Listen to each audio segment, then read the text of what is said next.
Ako po si Police Colonel Eduardo Asierto, isang pulis na nais lang gampanan ang kanyang tungkulin sa bayan. Isang pulis na idinidiin at pinag-iinitan dahil sa katotohanan ng aking natuklasan. Ito ang mga nakaraang ilang taon habang isinasagawa sa buong bansa ang war on drugs. Nakita natin na marami sa mga ordinaryong kababayan natin ang namatay ng walang laban. Bibihira ang mga malalaking tao na involved sa illegal na droga ang nahuhuli o namamatay. Nakapagtataka na parang ang mga maliliit lamang ang pinupuntirya at hinahabol ng ating gobyerno. Gusto kong lansagin ang malalaking grupo at makulong ang malalaking tao na nasa likod ng illegal na droga. Ito po ay ang mga dayuhan sa ating bayan. Ang mga Inchik, Taiwanese at Meksikano. Ang tropa ko po ang nakahuli sa Meksikanong si Horacio Morales na nahatulan ng habang buhay ng Makati RTC kailan lamang. At sa aking pag-iimbestiga, natuklasan ko na ang ating Pangulo, si Presidente Rodrigo Roa Duterte, ay laging may kasamang dalawang taong matindi ang involvement sa illegal na droga. Ito ay sina Michael Yang at Alan Lim. Sumagi sa isip ko noon, baka hindi alam ni Presidente na itong mga pinaghihinalaang mga drug lord. Paano kaya niya nakilala ang dalawang ito? Si Michael Yang, alias Dragon, alias Hong Ming Yang, ay dati nang involved sa operasyon ng isang clandestine shabu laboratory sa Domoy, Davao City. Si Michael Yang din ay involved sa pag-import at tumanggap ng mga sangkap, kemikal at laboratory equipment na ginagamit sa paggawa ng shabu.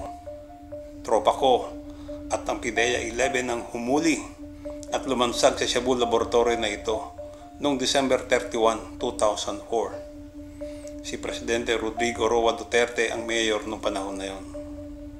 Si Alan Lim naman, na may alias na Wen Lichen at alias na Ayong, ay may totoong pangalan na Lin Weng Xiong.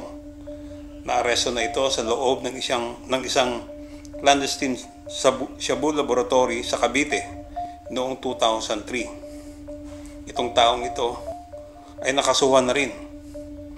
Target din si Alan Lim ng PNP Anti-Kidnapping Group dahil involved din ito sa kidnapping for ransom. Itong dalawa na ito, Michael Yang at Alan Lim, ay kasama ng isang nangangalang Johnson Chua, alias Awi, alias Greg Sia. Ang totoong pangalan ni Johnson Chua ay Chung Nga Wai. Siya ang may-ari ng mga illegal na paggawaan ng shabu sa Davao at Cagayan de Oro. May mga warrant of arrest din laban kay Johnson Chua.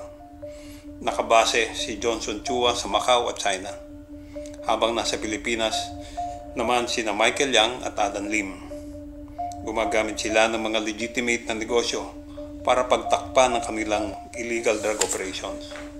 Gumawa ako ng written report ng aking mga natuklasan, kasama ang ilang pictures ni Presidente Duterte at Michael Yang at Alan Lim.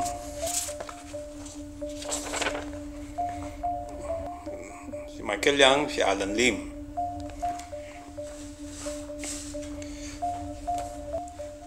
Na magkasama sa napakaraming lakad.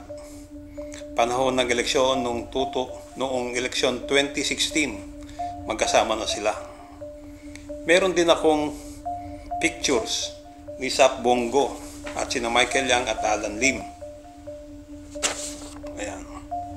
Si Alan Lim, si Michael Yang, si Alan Lim, si Michael Yang.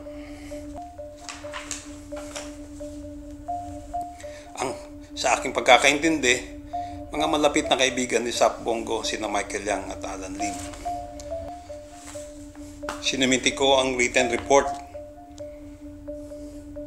na ito at inilagay sa kalaman ng aking mga hepe sa kapulisan na sina General Ronald Bato de la Rosa noong December 2017 at General Oscar Albayalde noong May 2018. wala silang aksyon na ginawa. Bagkus, ako'y inilagay sa floating status ni General De La Rosa. Ipinalam ko din ang report na ito sa Director General ng PIDEA na si Aaron Aquino. Nag-usap pa kami tungkol dito noong January 2018. Ipapaalam daw niya ang report na ito kay Sap Bongo. Walang nangyari. Ipinaalam ko ang report na ito sa ilang opisyal ng Malacanang. Pero wala ding nangyari. Nung humarap ako sa Senado, ibinigay ko rin ang report ko kay Senator Richard Gordon sa executive session. Pero wala ding nangyari. Kung talagang galit si Presidente Duterte sa droga, bakit hindi niya ipinahuli ang mga nasabing taong ito? O pinaimbestigahan man lang? Hindi man ako nagkulang sa pag-submit ng detalyadong report sa mga taong may otoridad na kumilos at magprotekta sa bayan. Ang masakit, ako na nagtatrabaho para malansag ang iligal na droga sa bansa natin, ang siya ngayong idinidiin sa inilabas na matrix ni President Duterte. Inilabas po ito sa kalagitnaan ng hearing tungkol sa magnetic lifter na kung saan ako po ay isang resource person.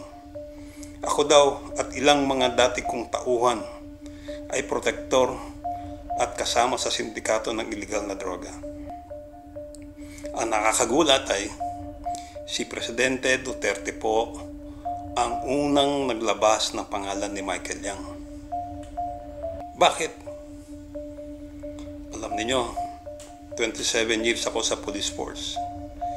18 years nito sa anti-illegal drugs operations.